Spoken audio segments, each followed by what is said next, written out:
Boa tarde.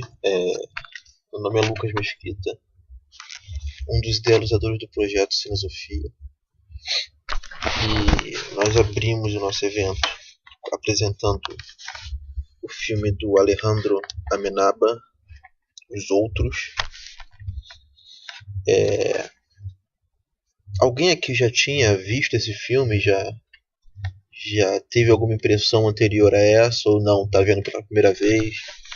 O contato foi mais visceral? Você não tinha nem consciência desse filme? Ou não? Eu tinha visto algumas vezes. Tá.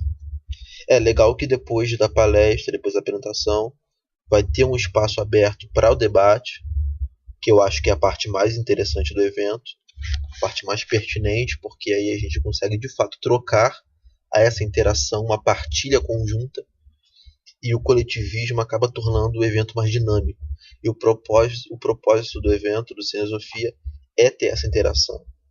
É um evento experimental, onde a gente vai dedicar o nosso tempo aqui gasto para fazer experimentos de análise, para ter um norte acerca de como proceder numa análise de filme, e tudo isso caminhando junto. Então, a hora do debate eu acho que é uma parte muito pertinente, muito relevante. Bom, então vamos lá. O filme Os Outros, enquanto produção, o Alejandro Amenábar, ele se utilizou muito de alguns elementos do expressionismo alemão para compor Os Outros. O expressionismo alemão foi um movimento... Pode passar o primeiro slide, por favor? A queda do racionalismo pela fantasia expressionista. O movimento expressionista alemão, ele teve essa característica. Eu vou ler aqui porque aí o texto fala por si só. E aí eu só comento em cima. Bom, o expressionismo, nascido na Alemanha no final do século XIX, é maior que a ideia de um movimento de arte e, antes de tudo, uma negação ao mundo burguês. Seu surgimento contribuiu para refletir posições contrárias ao racionalismo moderno e ao trabalho mecânico, através de obras que combatiam a razão com a fantasia.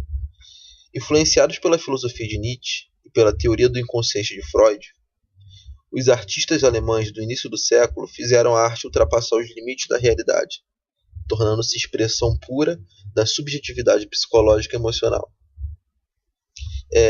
Curiosamente, os artistas alemães no qual ele se refere aqui, alguns deles a gente pode ter um lapso de lembrança em filmes datados do início do século XX, do início da década de 20,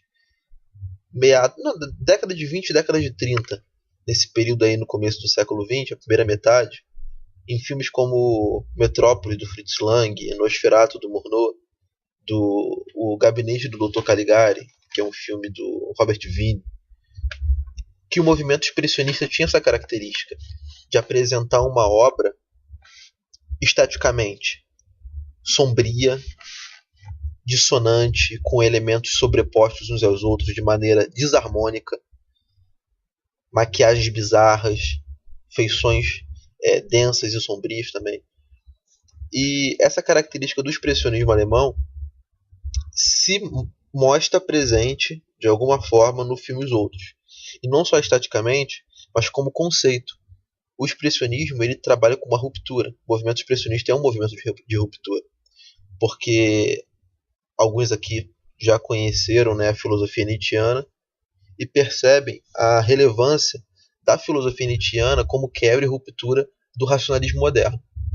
Então, no racionalismo moderno, a gente tinha aquela construção de pensamento que era feita de determinada maneira e que, a partir desse período expressionista, que foi influenciado pela filosofia, pela psicanálise e pela arte, esse racionalismo foi substituído, ou então ele foi deslocado, colocado um pouco de lado, para dar lugar a elementos fantásticos, a fantasia. Esse movimento na década de 20 e 30 se espelhou bastante nisso.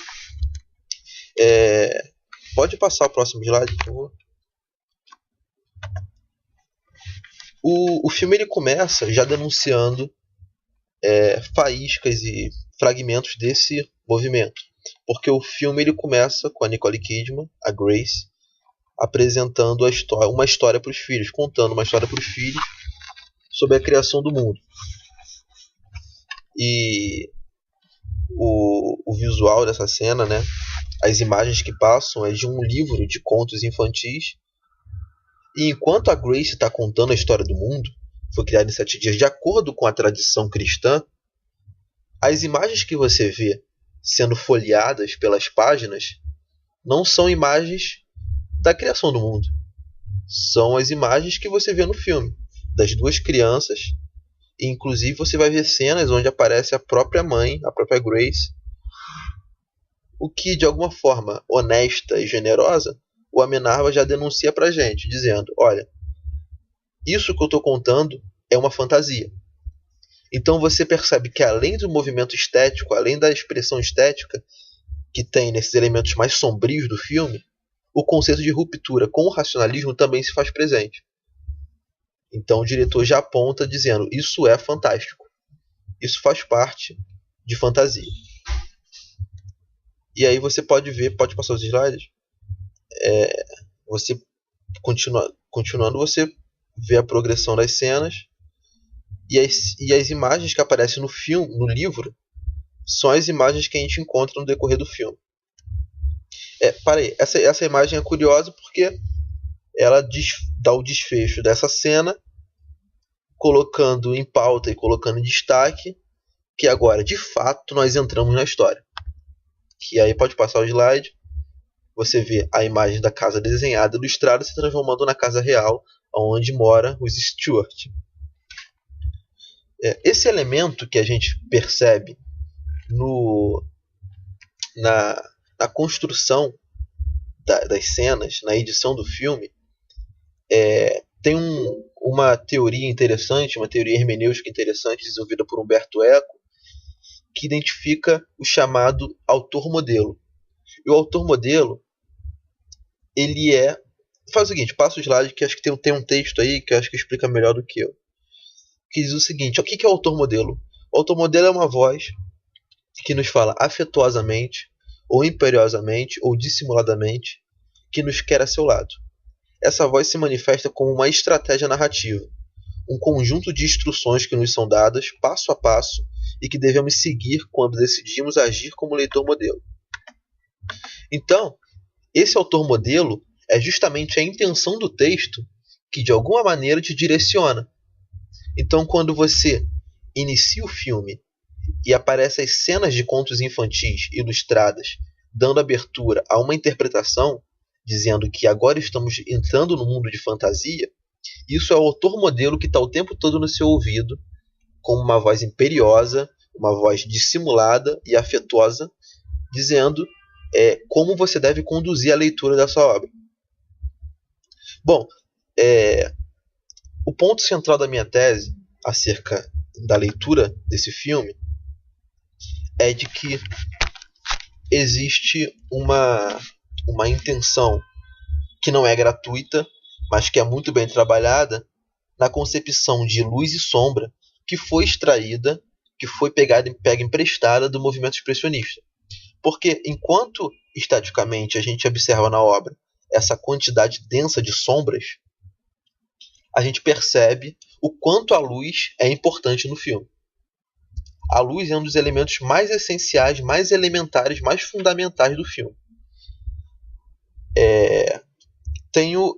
Eu peguei aqui uma entrevista que o Amenábar ele deu, aquelas perguntas, né, aquelas entrevistas de pessoas interessadas. Como foi? Pós-produção, né? O filme acabou de sair, o pessoal loucamente interessado em saber como é que foi o filme, qual foi a sua intenção ao fazer esse filme.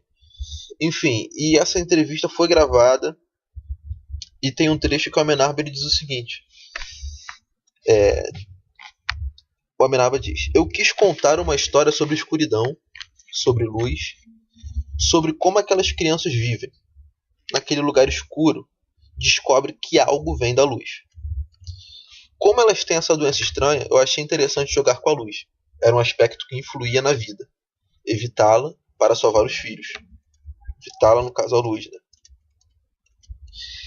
Por isso, ela está sempre abrindo e fechando portas, jogando a luz como se fosse água.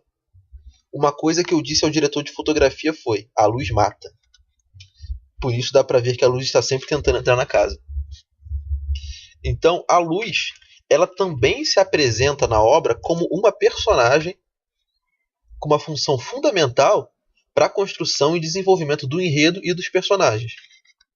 Porque enquanto Amenábar se aproveitou da doença, acho que é fotofobia, que as crianças têm, ou seja, o contato da luz mata as crianças, você consegue perceber uma semelhança bem própria e bem peculiar com a filosofia platônica, que a luz é uma ferramenta que permite o acesso à realidade. Assim como no mito da caverna, onde a luz do sol é vista como reveladora da realidade, enquanto a luz da fogueira, ou se a gente for fazer uma leitura e se apropriar dos elementos do filme, a luz das velas, que é curioso isso no filme, porque você vê diversas salas escuras, iluminadas apenas por um archote, por uma vela, que é criada para causar uma impressão enganadora, falaciosa. Ou seja, a realidade que as crianças conhecem está sendo revelada por luzes diminutas, por velas. E essa referência da luz como reveladora da verdade, como ela é de fato, fica evidente no momento em que você percebe que eles estão mortos e o contato da luz intensifica essa verdade. Você vê isso na cena, pode passar o slide, por favor? Na cena em que a Anne está de frente para a luz, ela dança e ela começa a perceber: mamãe, veja, não dói mais. Bom, a luz então ela acabou se tornando uma ferramenta para a percepção da realidade como ela é, da verdade mesma, da verdade própria, de que a condição do filme de que eles estão mortos e que para aceitar essa realidade, na verdade não só para aceitar, mas para intensificar essa realidade, é necessário que um contato com a luz seja feito. Bom, o diretor nos apresenta isso de uma maneira bem didática e que eu acho que consegue suprir e explicar com sucesso o motivo de tanta densidade de sombra e como a luz acaba se tornando deveras importante, sobretudo na parte final do filme. Bom, a minha análise é basicamente isso. Eu não vou me alongar, eu vou parar por aqui. Meus colegas, agora o Fabrício e o Luiz Paulo, vão dar as impressões dele também. Logo em seguida vão abrir para o debate, porque eu também tenho curiosidade para saber qual é a postura de vocês, o que vocês sentiram, as impressões, uma análise filosófica, uma experiência estética vinda de vocês. E eu agradeço. Obrigado.